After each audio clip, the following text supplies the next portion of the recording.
I was a Navy corpsman. Okay. So yeah, after I graduated, the war just broke out. Actually, right before I graduated, and coming from a Catholic high school, there wasn't too many people that were willing to go ahead and do that type of thing, whether it be like faith-based or family or the school making that decision. So I decided, hey man, people are going to need help, and that's what I wanted to do. So I became a Navy corpsman, which is a medic. And in the Marine Corps, they don't have their own their medical staff. So what they do is, and if you're familiar with Flags of Our Fathers, John Bradley being one of the corpsmen that raised the flag on Iwo Jima.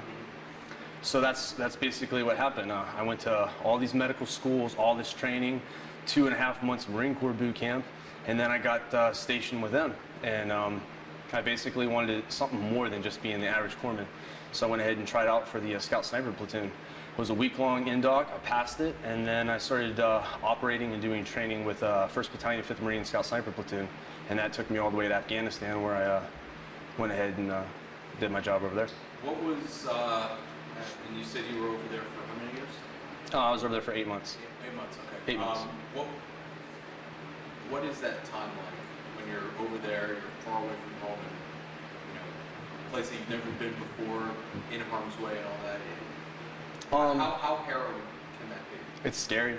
Yeah, it's scary. It's hot. Something that you're not used to. But it's just like anything else. You have a code, over there. I watch your back, you watch mine. We do that kind of thing.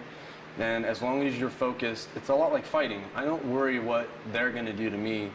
I worry about what I need to do. So if you're like that, if you only think, hey, oh, this person got hurt, I got to go over there, I got to check his airway, I got to stop the bleeding, I got to do this type of stuff. If you're mission oriented, if you're focused on that type of stuff, I feel like you come out better and on top, and it makes you deal with that stuff a lot easier. How did you get into MMA? That's a good question. When I came back from Afghanistan, I was diagnosed with post-traumatic stress syndrome, and I was put on a whole bunch of drugs, sleeping pills, other stuff, and I didn't like the way I felt. And there was a friend of mine, also a corpsman, named Patrick Neller, who'd been doing it for 3 years. And him and a couple other friends that were Marines were on the Marine Corps fight team. And they actually have a fight team stationed out of Camp Pendleton. And these guys just basically brought me in. I started wrestling with them, punching, kick, all this type of stuff. And I'm learning about jiu-jitsu, Muay Thai. And that basically helped me get to where I was now, able to focus on doing something else instead of being dependent on, medication. Did you, when you were at the court, was football your other sport? Did you play other sports? I swam and I ran track. Okay. So obviously MMA is, or as intense as football is, MMA is a totally different animal. How much of a rude awakening was it, especially for someone that didn't wrestle in high school, the court didn't have a wrestling program? What was that like when you start doing it? How much of a rude awakening was it when you started doing it, and then all of a sudden realized, hey, I kind of like this? Right. Well, I'm no stranger to high-level competition. I played college football once I got out of the Marine Corps, or out of the Navy, in San Diego, and here I am, playing with these big guys and these people that are coming out of high school. They're a lot younger than I am, because I'm 27 now, and that was hard.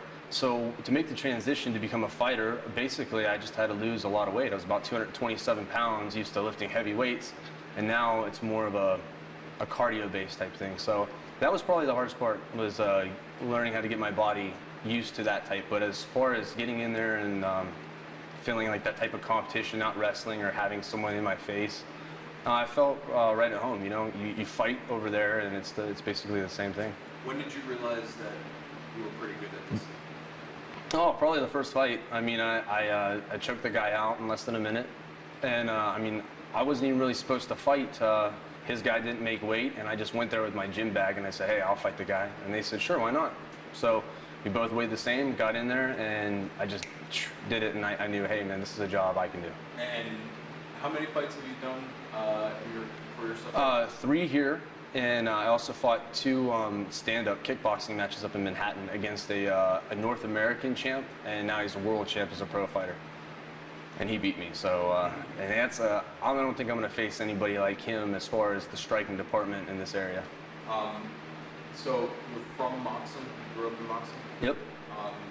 Obviously, it's been a rough year. Oh yeah. Do you feel like you can kind of maybe carry a torch to something that's good that's coming out of that neighborhood, because there's so much bad publicity. Here's someone doing something that's good for Johnstown, for the community. Right, absolutely. I was gone for a long time. Came back, like I said, 10 years. And it wasn't like that when I was going to high school. I'd walk home every day from a court through there. I used to run on the trail. And I still do these things now. You can find me, every night running through Moxham with an oxygen mask on.